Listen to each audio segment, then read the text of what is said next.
Rich Lieberman, Lee Hill District. It's funny, it's because public comments were the top of my speech, so I'm going to have to wing this a little bit.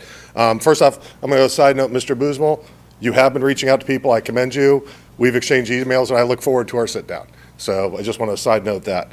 Yeah, public comments, like I said, needed to be addressed. Ms. Gillespie, I commend you for bringing that policy up. As Ms. Shelley said, it was brought back up in June, and that was after in May when Mr. Searle stood up here, played the music that Baron Braswell's son was murdered to, videotaping him for reaction. Ms. Phelps, your response was, sometimes it makes people feel better. That's okay. So I find it funny that you wanted to suspend the rules. And the same thing, we'll just go about public comment since January, since you've taken over, Mr. Twigg. Back in January, and I agree, students definitely need to be protected, but in January, Mr. Searles played an attack on a student, naming the student. Ms. Phelps, I'm talking. Mr. Twigg, I'm talking. Could y'all look at me and stop talking? I'm actually addressing you.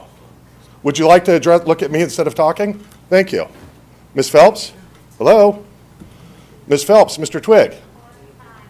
I'd like you to look at me and pause my time. Give me some credit back. Ms. Phelps, would you please stop? Sir, please carry on. Time's wasting. Thank you. Well, there you go. That's my point, is where you gavel.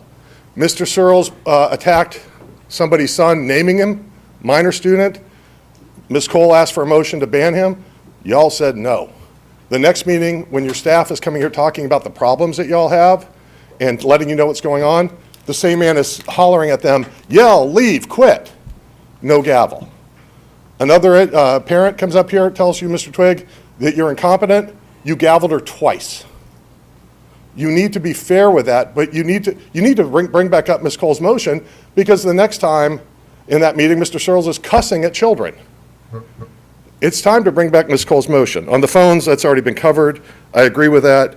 Also, staff shortages. I know I heard Ms. Phelps didn't know that there were staff shortages, or her mother said that. David Ross at the Board of Supervisors said he was unaware that there were staff shortages. It hadn't made it up to his board. So I don't know, I'm looking at you, but whoever. Somebody should let him know that you guys are having staff shortages, because according to him, the Board of Supervisors says it no. I've asked you a couple things. I've said every time you make a decision, you need to think, is it best for the kids? And several other people have said basically the same thing. And you had a bar here when you started. You had fully accredited schools. You had the superintendent of the year 2 years ago, employee satisfaction, a couple years in a row, top 500 with Forbes. So people are going to judge you based off where those bars are in 2023. So I ask you to really consider that, really consider, is everything you're doing best for the kids? And I've also asked you to please stay out of the news. Mr. Twigg, when you left the Board of Supervisors meeting, the reporter back here tried to ask you a couple questions, and it looked like you were doing a perp walk. You had a parent standing in front of you, blocking the camera so the news reporter couldn't get to you, and instead of being transparent, you said, all will be revealed in a week or 6 months. Don't we, the public, have the right to know? Thank you.